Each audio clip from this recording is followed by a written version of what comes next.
दोस्तों राहुल गांधी दरअसल इस फॉर्म में थे लोकसभा में कि पहली बार लोकसभा में 10 सालों में भारतीय जनता पार्टी की पूरा का पूरा ग्रुप बैकफुट पे नजर आया, पूरी एनडीए बैकफुट पे नजर आई। एक ऐसा आक्रामक रूप देखा, इतने हमलावर थे कि सांस लेने की फुर्सत नहीं लेने दी। दरअसल राहुल तो विपक्ष के नेता तो बन ही चुके हैं, एलओपी तो है ही हैं, और ऐसा मंजर था कि उसकी स्पीच के दौरान ओम बिरला परेशान नजर आए, बीजेपी असहज थी, एनडीए के साथी भी असहज थे, लेकिन कई बीजेपी के जो साथी उनके अपने जो हैं, जो अंदर ही अंदर मोदी से खफा हैं, वो बहुत खुश हो रहे थे जो अटैक मोदी पर हो रहा था। मोदी ने कभी भी ऐसा अटैक ज़िंदगी में सहा नहीं, वो भी आमने सामने बैठ के कि कोई उनको कंडेम कर दे, क्रिटिसाइज़ नहीं करे, कंडेम कर दे, उठाकर कूड़े की टोकरी में फेंक दे। राहुल को रोकने के लिए मोदी 2 बार उठे, राजनाथ सिंह 2 बार उठे, अमित शाह 4 बार उठे, शिवराज सिंह चौहान भी 1 बार उठे, कई और भी उठने की कोशिश करते रहे, लेकिन राहुल रुके नहीं। कमाल है, राहुल रुकना नहीं चाहते थे। दरअसल क्या हुआ क्या है, राहुल ये सब आक्रमण करने में इतने माहिर कैसे हो गए?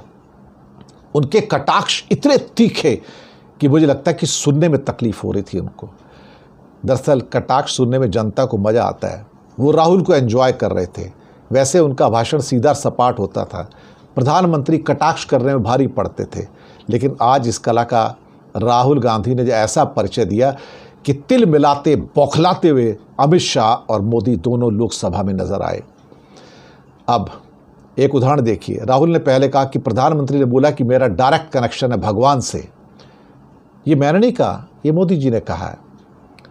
फिर स्पीच रोकते बोला प्रधानमंत्री का सम्मान होना चाहिए। स्पीकर सर, मैं पीएम की इज्जत कर रहा हूँ, लेकिन पीएम ने खुद कहा मैं बायोलॉजिकल नहीं हूँ। ये मैं नहीं कह रहा हूँ, ये पीएम मोदी ने कहा है।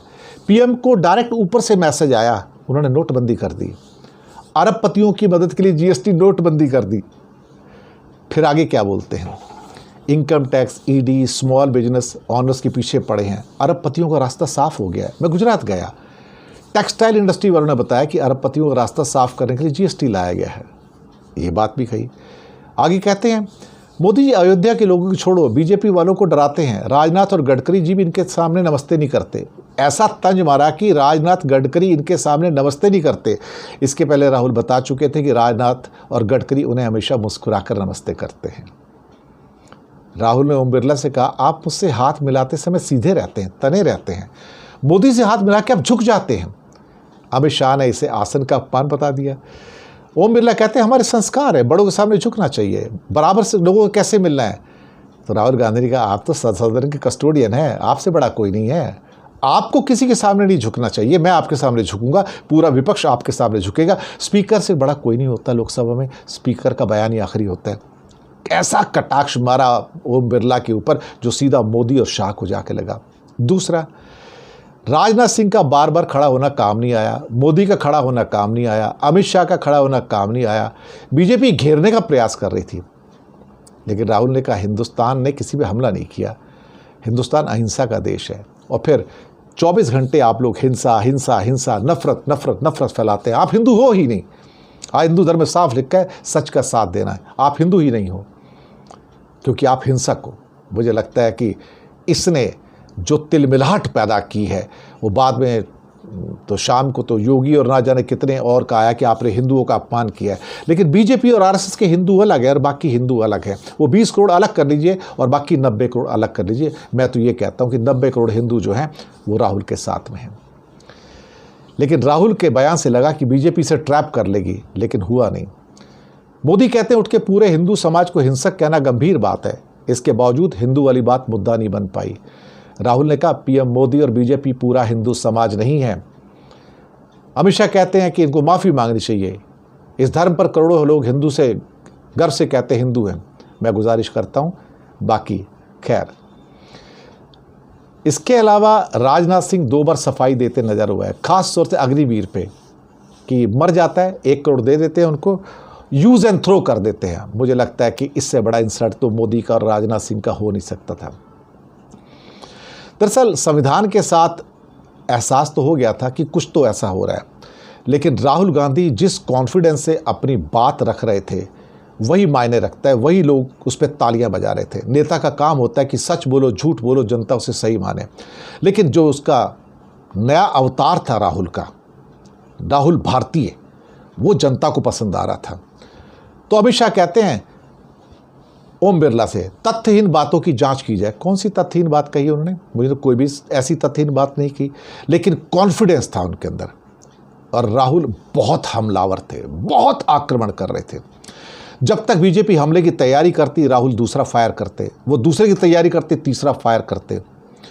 बीजेपी और देश की जनता को डराने का आरोप लगाया। सभी धर्मों को उदाहरण देते बोले कि सभी धर्म प्रेम सिखाते हैं।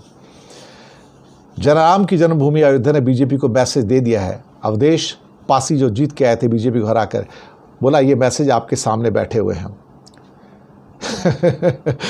उनसे पूछते हैं कॉफ़ी पीते हुए, कहते क्या हुआ, आपको कब पता लगा कि आप अयोध्या में जीत रहे हो? इन्होंने कहा कि पहले दिन से पता था। अयोध्या में एयरपोर्ट बना, ज़मीन छीनी गई, आज तक मुआवजा नहीं मिला। अयोध्या के इनाग्रेशन में अयोध्या की जनता को बहुत दुख हुआ था। अंबानी जीते, अडानी जीते, अयोध्या का कोई व्यक्ति नहीं था वहाँ पर।